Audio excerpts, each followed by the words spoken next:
నమస్తే అందరికీ. శ్రీమద్భగవద్గీత 11వ అధ్యాయం. ఓం శ్రీ పరమాత్మనే నమః. అథ ఏకాదశోऽధ్యాయః. విశ్వరూప సందర్శనయోగః. అర్జున ఉవాచ మదనుగ్రహాయ పరమం గుహ్యమధ్యాత్మసంగీతం యత్వయోక్తం వచస్తేన మోహోయం విగతమో మమ. అర్జునుడు పలికెను, ఓ కృష్ణ, నన్ను అనుగ్రహింపదలచి పరమగోప్యమైన ఆధ్యాత్మిక విషయములను ఉపదేశించితివి. దానివల్ల నా అజ్ఞానము తొలగిపోయినది, మోహము తొలగిపోయినది. భవాప్యయౌ హి భూతానాం శ్రుతౌ విస్తరశో మయా తత్తః కమలపత్రాక్ష మహాత్మమపి చావ్యయం. ఓ కమలాక్ష, ఓ కృష్ణ, సమస్త ప్రాణుల ఉత్పత్తి ప్రళయములను గూర్చి సవిస్తరముగా వింటివి. అట్లే శాశ్వతమైన నీ మహిమలను గూర్చి వింటిని, నీ మహిమల గూర్చియు వింటిని. ఏవమేతద్యథాతత్వం ఆత్మానం పరమేశ్వర ద్రష్టుమిచ్చామి తే రూపం ఐశ్వరం పురుషోత్తమా. ఓ పరమేశ్వర, నీవు చెప్పినదంతయు సత్యమే, అందు సందేహమునకు తావు లేదు. కానీ ఓ పురుషోత్తమ, జ్ఞాన, ఐశ్వర్య, శక్తి, బల, వీర్య, తేజోమహితమైన నీ షడ్గుణైశ్వర్య సంపన్న రూపమును ప్రత్యక్షముగా చూచుటకు కుతూహలపడుచున్నాను. మన్యసే యది తచ్చక్యం మయా ద్రష్టుమితి ప్రభో యోగేశ్వర తతో మే త్వం దర్శయాత్మనవ్యయం. ఓ యోగేశ్వర, ఓ ప్రభు, నీ దివ్య రూపమును చూచుటకు నన్ను అర్హునిగా నీవు భావించినచో శాశ్వతమైన నీ దివ్య స్వరూపమును నాకు చూపింపుము. శ్రీ భగవాన్ ఉవాచ పశ్య మే పార్థ రూపాణి శతచోతసహస్రః నానావిధాని దివ్యాని నానావర్ణాకృతిని.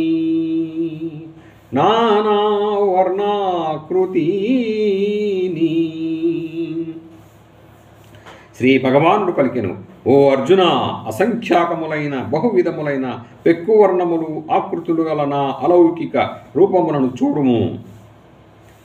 పశ్యాదిత్యాన్ వసూన్ రుద్రాన్ అశ్వినౌ మరుతస్తథా బహున్యదుష్టపూర్వాణి పక్షాశ్చర్యాణి భారత. ఓ అర్జున, ద్వాదశాదిత్యులను, అష్టవసువులను, ఏకాదశ రుద్రులను, అశ్విని కుమారులను, మరుద్గణములను నాయందు చూడుము. అంతేగాక ఇంకను మునిపెన్నడను చూచి ఎరుగని అపూర్వమైన ఆశ్చర్యకరములైన రూపములను చూడుము. ఇహైకస్తం జగత్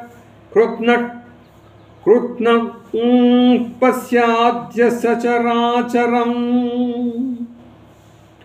మమ దేహే గుడాకేశ యచ్చాన్యదష్టుమిచ్చసి. ఓ అర్జున, నా ఈ రూపమునందు ఒకే చోట స్థితమయ్యున్న సమస్త చరాచర జగత్తును చూడుము. అంతేగాక ఇంకను నీవు చూడదలుచుకొనిన వాటినన్నింటినీ చూడుము.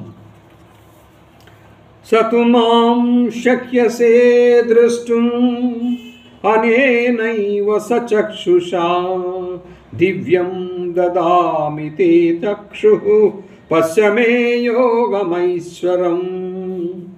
కానీ ప్రాకృత చర్మ చక్షువులతో నా ఈ రూపమును నీవు నిజముగా నిస్సందేహముగా చూడజాలవు. కనుక నీకు దివ్య అలౌకిక దృష్టిని ప్రసాదించుచున్నాను. ఈ దివ్య దృష్టితో నా ఈశ్వరీయ దివ్య యోగ శక్తిని చూడుము. సంజయ ఉవాచ ఏవముక్త్వా తతో రాజన్ మహాయోగేశ్వరో హరి దర్శయామాస పార్థాయ పరమం రూపమైశ్వరం.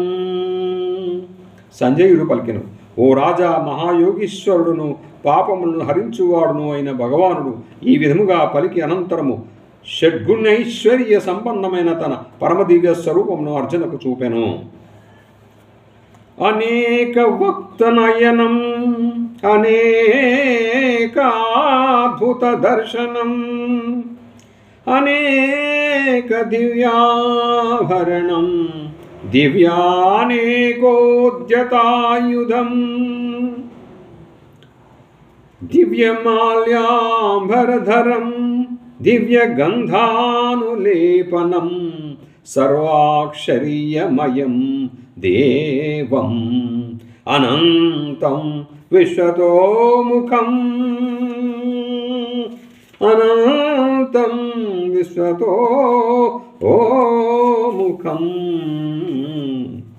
అర్జునుడు చూచిన ఆ పరమేశ్వరుని విరాట్ రూపమునందలి విశ్వరూపమునందలి ముఖములు అనంతములు, నేత్రములు అసంఖ్యాకములు, అందలి దృశ్యములు అద్భుతములైనవి.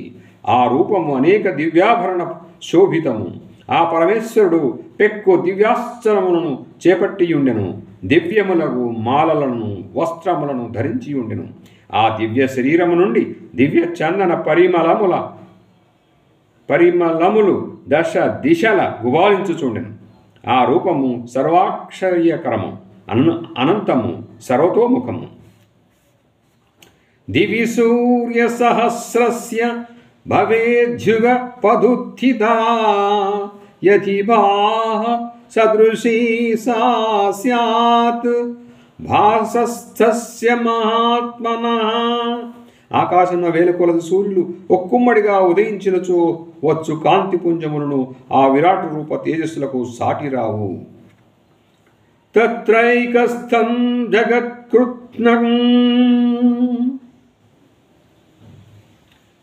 ప్రవిభక్తమనేకతా అపశ్యద్దేవ దేవస్య శరీరే పాండవస్తథా.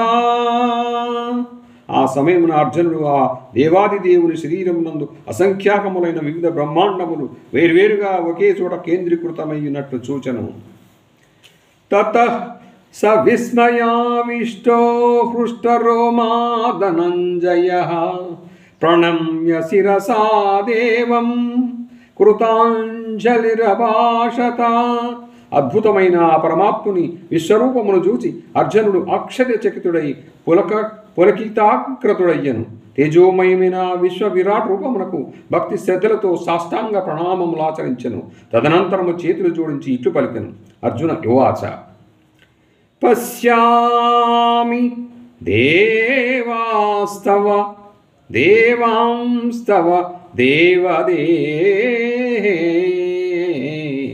సర్వాంస్తథా భూత విశేష సంఘాన్ బ్రహ్మాణమీశం కమలాసనస్థం ఋషీంచ సర్వానురగాంశ దివ్యాన్.